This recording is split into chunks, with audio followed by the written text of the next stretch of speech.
The Capital Confidential podcast is brought to you by the Times-Union, the leading newspaper in New York's capital region. Subscribe today or visit online at timesunion.com. We have cameras actually everywhere. Everywhere. This is the state capitol. I'm sure someone's been watching us. Yes, That's too funny. I hope so. You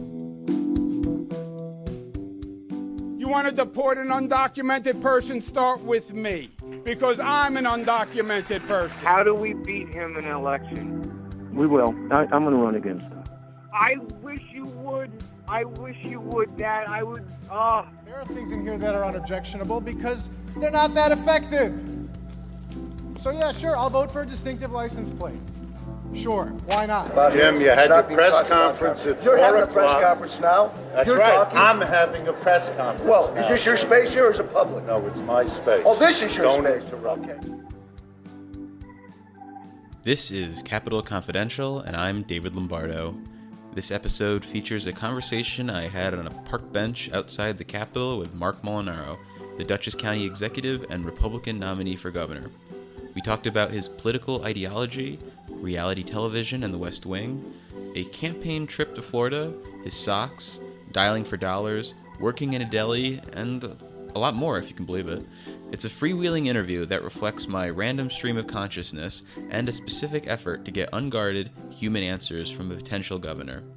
I enjoyed our time in the shade together, and I hope the listener does too. Here's the show.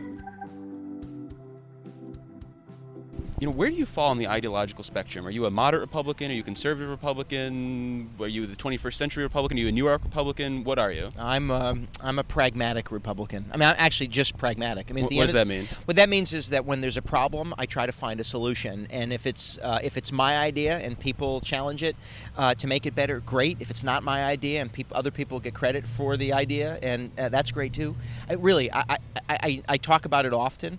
But having served in village government, and by the way, my village, influenced by Bard College, very, very liberal school, at the end of the day, we just have to fill potholes and fix the roof. And I don't have a lot of patience for when problems become so politicized or that people find their way only to their tribes or their camps and we're not willing to work together. So I'm pragmatic. I know that I can't win things. I can't have it my way.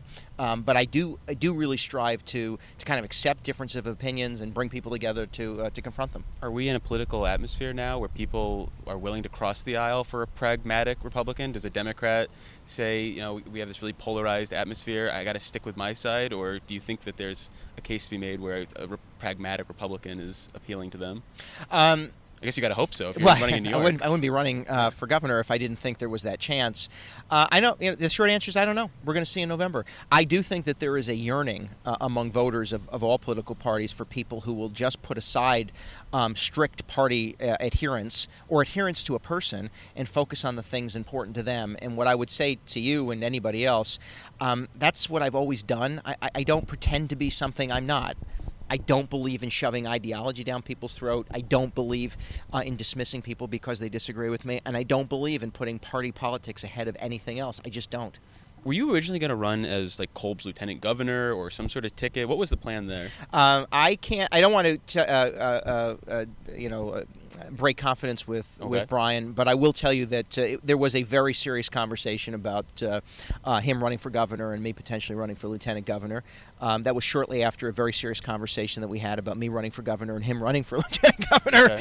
Okay. But we had a very serious conversation, and I would say there was certainly a real possibility that one variation of that could have happened. And so when he decided to not run, my wife hates him the most. Okay, yeah. I mean, I got to imagine, is that a hard part of running? I mean, how often do you get to see your family right now? Are you spending nights at home, or what's that like? I don't see my family as much as I'd like to, but they're really forgiving and very patient. My wife is exceptionally, she's just a wonderful woman who wants me to give this my all.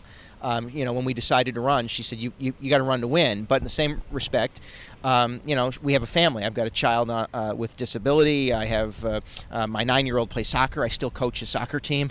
I've got a 19-month-old, and I have a baby on the way. She has a lot. We have a lot of responsibilities that she's, holding together while, I try to convince people that an ordinary New Yorker with a real family is worth electing governor. what was it like being in the minority in the assembly? Yeah. Was that frustrating? Was that just, what was it like? I came from serving in the supermajority of the Dutchess County legislature, where anytime I had a good idea or even a bad one, I could make it into law.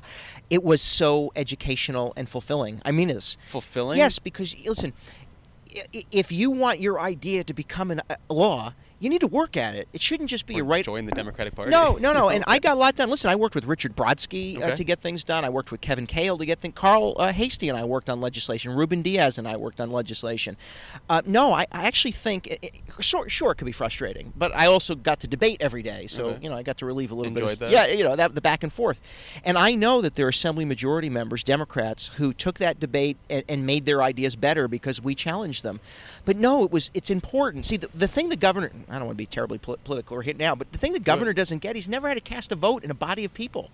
When you never have to ask people to join you, when you never have to challenge your idea, you get arrogant and lazy. It's just the way, it's easy to become that way. And what I found as a minority member of the state assembly is my ideas needed to become somebody else's in order to become law. There's something really valuable in that because you empower other people. And by the way, at the same time, if I wanted something done, I had to work extra hard. But that's the story of my political career. I mean, as an 18-year-old, you get elected, people dismiss you as not being informed enough. So I had to work super hard. I mean, really do the extra homework. I mean, understand what the policy ideas were to be more prepared. Because if I wasn't, I would have been just a kid. So did you watch Parks and Recreation, and are you the inspiration for Ben Wyatt's character? There are some actually that think I am. Is there? No, what was he? He had like some big folly, the ice castle or something. Yeah. That's not. You don't have that. No, I don't. But your background? it's kind of funny though. It's there are several people who have suggested that to me. But no, I didn't watch the show, and I know you mentioned it before him. I was more of the West Wing kind of a guy. Well, okay. So I wanted to get to this, but now. Why do you like West Wing? Because, Republicans are never the winners, and it's basically liberal porn. Yeah. So what appeals to you about it? Well, first of all, if we're using, and I should be careful not to use the term porn, but pornography. I'm sorry. Yes, thank you. Full word. It is. Listen. It's sort of. It's like the drug for politicians. Okay. I mean, if you really are aspirational, you cannot watch that show and not come away with a feeling that good things can happen. Right. And by the way, there are great good things that come out of both sides of the political spectrum. And even Bartlett, the concept, many times was, he co-opted ideas because he understood that that's how you get things done. But come on, I have always kind of believed that the people who do well in politics are the good aspirational folks, and Jeb Bartlett is good and aspirational. His ideology didn't mean anything to me. You finish an episode or a couple episodes and you feel like, you know what, public service is supposed to be more like this. Although not obviously realistic, but more like that, and more like what Bobby Kennedy called it, which was this dignified duty. And I think they portrayed that every day. So how old were you when you were watching this? Like 4. No, I don't. In your 20s? I mean, it's like 99 or it was like the first year. I was in my 20s. And I love the show. In fact, I have the. Your favorite character? Well, Jeb Bartlett. I mean, Jeb Bartlett's your favorite Yes, character? let Bartlett be Bartlett. Let Marc be God. Marc. Let That's Marc- what they say in my campaign. Let Marc be Marc. Okay. They everybody likes to be scripted. Everybody wants to be on record. For me, I'm willing to say something that's wrong and correct it than I'm more willing to do a would or that. wouldn't sort of situation. What's that? A would or wouldn't sort of situation. Right, I Yes, guess. no. But own it, admit it. And by the way, if ever I've made a mistake, I'm pretty genuine about my apology. I get it wrong sometimes. And I don't know, are you a West Wing apologist? And by that I mean, do you defend the post-Aaron Sorkin seasons? Are you like 5, 6, and 7? Do you say, yeah, they're good. I would watch that any day An of the week. apologist. I like the entire show. Entire show. Yeah, listen. I also, by the way, remember watching when Fonzie jumped the shark in Happy Days. Okay. I accept that. What were you, That's like just 2 then? Wasn't Yes, it like late 70s? well, I don't know, maybe I watched it in reruns. Okay, it's But possible. my point being is it's the totality of the show. Okay. Let Bartlett be Bartlett. Okay. Any strong feelings one way or another about Donna and Josh together? I like the pollster, who I can't think of her name right now. I remember. I I think that they were appropriate for each other, and I hope they lived a long, happy life together. You say hoped, but there's pushing for I want a West Wing reunion. I do. want to Yes, see it. and if I don't win in November, and I think I am going to win in November, I would like a small cameo appearance somewhere I could be the Republican they beat. If you were the governor, you could authorize the film tax credit to film a whole season here. I mean, that's also something I wouldn't do. No. So, not a fan of the film tax credit? I'm not a fan of manipulating a system to benefit me politically. Well, how about the film tax credit in general? What do you think about that? I think that it's been abused. I think basic, and I argued for basic expansion into the Hudson Valley, but I do think it's been abused. Listen, I don't think Jimmy Fallon wants to. And this is not directly. This was a budget change. I don't think Jimmy Fallon wanted to go to California to record the Tonight or to present the Tonight Show. If I had Jimmy lived across the river from me, I'm in Tivoli. Jimmy Fallon's in Saugerties. We met. He won't remember. We've met each other twice. But I will tell you that I think on a good day, if somebody said, give that money to poor inner city schools, Jimmy Fallon would hand it over. And maybe this is his encouragement. So, what are you watching these days now? Are you and also are you a streamer? Are you got like Netflix, Hulu, Amazon Prime? I don't have time to watch as much as I'd like, so we do a lot of either DRing and DVRing. Is that right? DVRing? Digital video. Yes, thank you. Yes. I appreciate it. Okay. See, now I'm 42 at this moment. I know. What's that thing? I watch it on that box. The cassettes. So I watch Designated Survivor, okay. Which is fun. I don't mind Designated Survivor. All right. But I enjoy that. My wife and I, though, finished watching The Crown. I'm waiting for the next season to come out of The Crown on Netflix, right? I'm trying to think what else we generally try to fit in. Does it have to be a joint production? Do you and the wife have to watch them together? Are there any shows that just this is very important. Watch on yourself on your phone or something? Okay, please don't tell anyone. Well, yeah, this is the right forum for that. On occasion. I do watch an episode or two of a show that my wife and I are supposed to watch together. Oh, what's that? We actually kind of like Below Deck. I have no idea what this that is. This is a reality show on. This is kind of cool. These are people who actually work.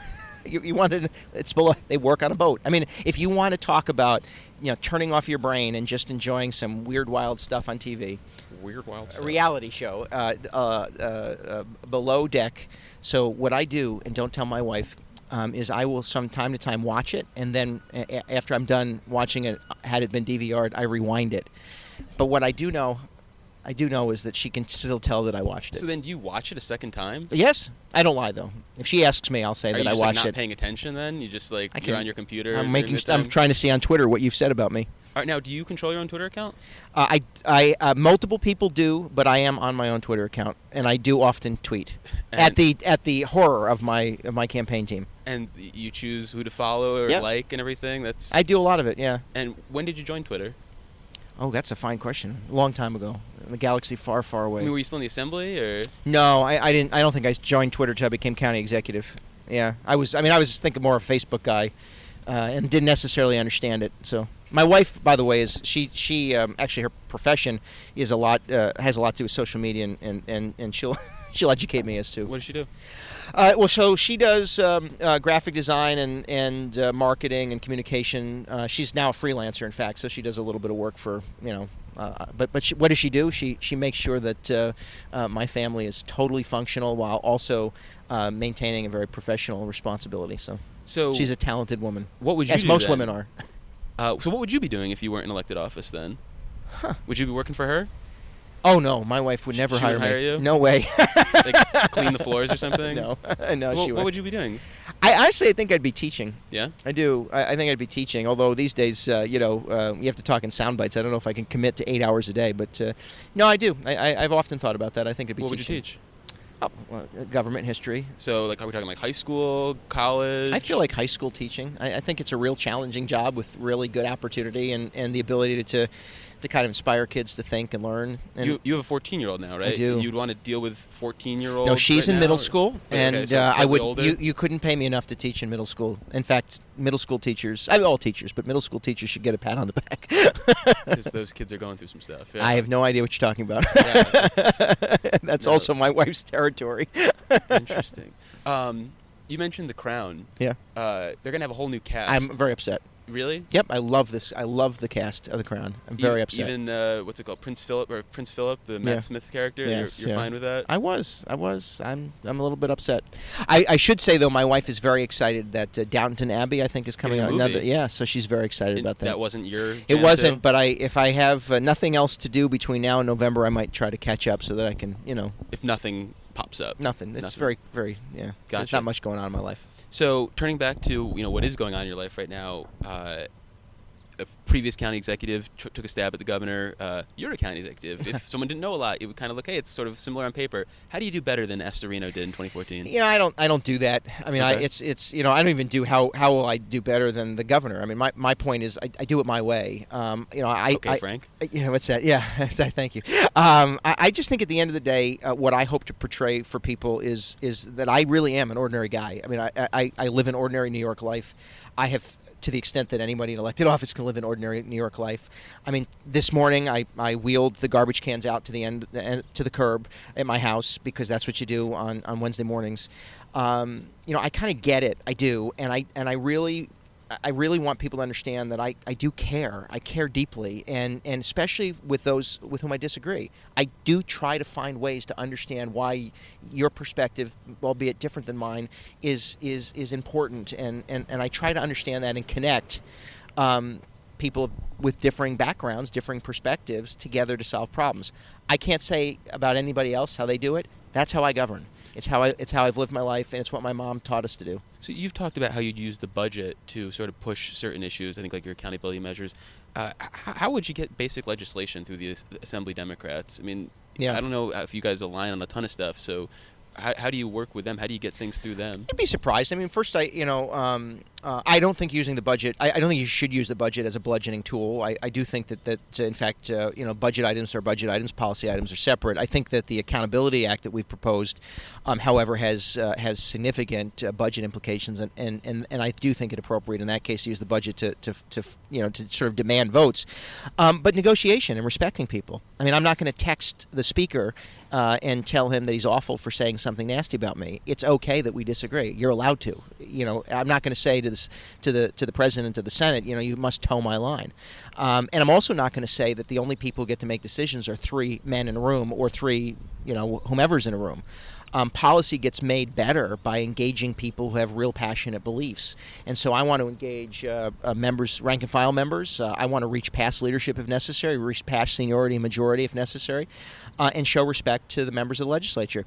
The governor, I remember when he came into office, said something like, "Well, you're not a debating society." Well, that is clearly something somebody says who's never served in the legislature. The debate of the legislature isn't for performance. It's to take a good idea or a bad one, make it better, or deny it moving forward. Respect the fact that there are other people elected to work with other people who are elected. And I think that approach will make a big difference in the way this city functions. So one of the stories that the Times Union reported on, with Chris Bragg did, was about they talked about the pay-to-play stuff, and in it he mentioned some of your expenditures, and I think they talked about a trip to Florida you made, and he said that you met with donors. At the time, you didn't want to identify any of the donors. Chris asked me to ask, do you want to identify the donors now? No. And how come is that? I just don't get. I mean, first of all, if you come to a fundraiser, whether you've donated or not, we don't. I mean, if you've donated, if you donate, then there's a record. Right, but if you don't donate, ask Chris Kim. Right. Oh, actually, yes, all 69 times. Bizarre. I mean, that's just bizarre. I mean, honestly, that's just sad. But and I think your listeners will know that story. If they've donated, there's a record. There's a record. If they haven't donated, they have a right to privacy. I will say that there are a good number of Dutchess County residents who spend that part of the year in that part of the country, we wanted to participate in a series of meetings that were very productive for me politically and otherwise, and that's that. But I also would say, though, the reason that you get to report about that is that we are fairly meticulous. Not you, but you get to ask about it. I am. Chris did the heavy lifting. Maybe to my fault. We've tried to be meticulous in reporting.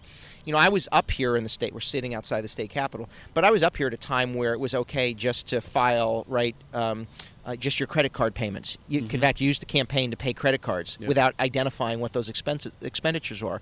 We don't do that. We show clearly what the expenses are so people can make up their own mind. And when you, I think, weigh the checks and balances and the accountability that we've put in place against what goes on routinely in the state capitol, I think that even half of what we do on a day-to-day basis in the county level would bring sweeping changes to the way Albany functions, or doesn't. So how much of your time now is spent dialing for dollars? Not as much as the people associated with fundraising in my campaign want it to be. And I don't let it interfere with the real job, which is reaching out to voters. But it's unfortunate. It's just, I think that we shouldn't have to raise or spend nearly as much. Certainly no one needs $30 million to run for governor. He's running for president, or at least using the dollars to influence his ability to run for president. That was one of the things my editor brought up to me. He said, why do you need $30 million? You don't. Like, I mean, how much do you think $10 million gets spent? I mean, $15 million? First, listen, in politics, if you have more money, there are plenty of people who will spend it for you without concern for the outcome. Mm-hmm. I mean, I worked at Bruno's Deli as a kid. This is where I get really personal. Right? I worked at Bruno's Deli as a kid. So you had a private sector job. I've had many private sector jobs, and I've worked for minimum wage. I know what it's like. I had actually, up until I became county executive, I always had 3 jobs. Really? Always. Okay. And from mowing lawns to cleaning horse stalls to working at the local deli and a restaurant. But working at that deli. Okay. When people would come in asking for that ham sandwich, and we would take out the boar's head, and you'd start slicing it, you sliced down to the last little bit. And quite frankly, unless somebody said, I don't want that last bit, you used it in a sandwich. Why? Because to throw it away is a waste of money. What I find with this state, this capital, and with this governor is, they're just willing to throw dollars around without concern for the outcome. And to your question about the campaign, you don't need $30 million to run for anything. I mean, quite frankly, I don't even know if you need $30 million to run for president. I just think it's that we get into this routine of continuing to fundraise and spend because that's what people look at. I mean, they actually celebrate. Look how strong we are. We have so much more money. That's not a statement of strength. That's a statement of weakness, that you can't possibly win an election without spending gobs and gobs of cash. So when you were doing the work at the deli, how can you tell, like, if a person wants, a sample, like they want and how you hesitate. And when people say, I want it thin, but that's such an arbitrary term. Oh no! How do you figure that out? Honestly, it's kind of funny. Working over that deli counter is actually good preparation for politics because you not only read them, you have to listen to them. You have to get it right, and so you spend time listening. But that's kind of funny. Yeah, they give you sort of an eye nod, and you would know if they want to try a piece. And then generally speaking, you'd have to say, I'm using now hand gestures that no one can see. Yes. Is this thin enough?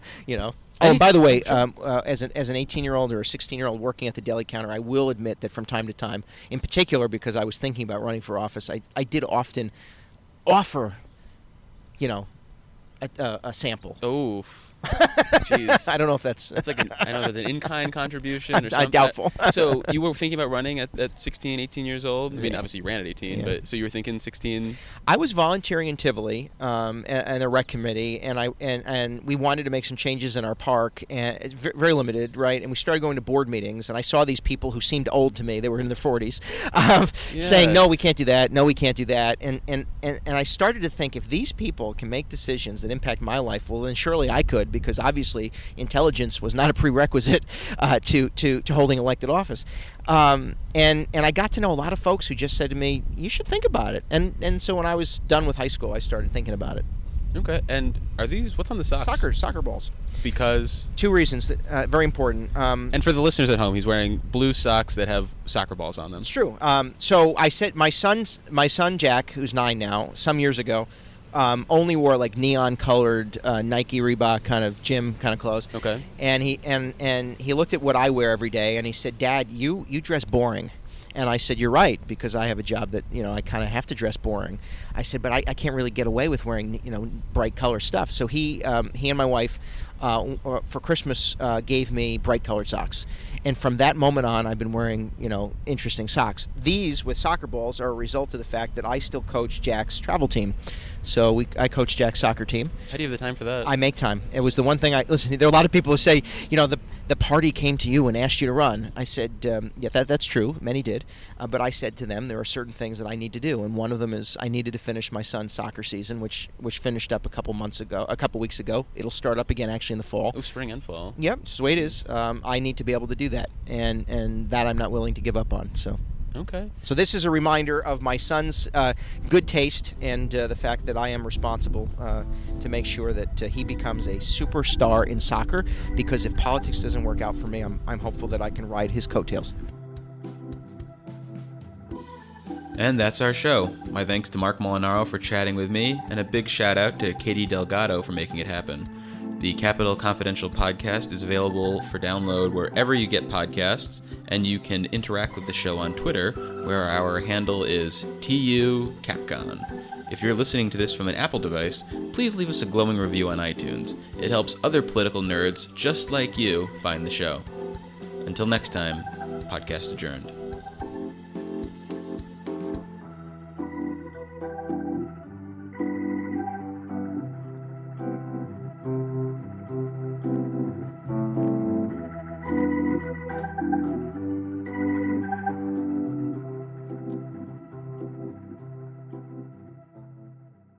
Well, that's how I close every interview, is by talking about socks. So I really appreciate you making the time. Thank you. And, maybe we can check in later on. Yeah, no, these are pretty dry fit thing. Yeah, just kind of boring socks. Yeah, they are boring. They're actually what I own most of my socks. We're looking at my boat shoes, But you're wearing Sperry's. They're Yes. Sperry's. I have a pair. Yeah, I got them from some sort of discount shoe place, and I bought them recently, last couple of years. Very nice. Thank you. They go well. I've been out on Montauk many times. Wearing those work out pretty well. Thanks. Well, otherwise I'd be here. wearing sneakers. So, excellent. And we're now comparing our shoes. Absolutely. They're taking pictures to prove that I was here. Great. And probably going to put it on social media just to prove that... Got that, Katie? That's right. Okay. Hey, I appreciate it. Let's do this again. Yes, thank you. Appreciate it, Mark. Thanks.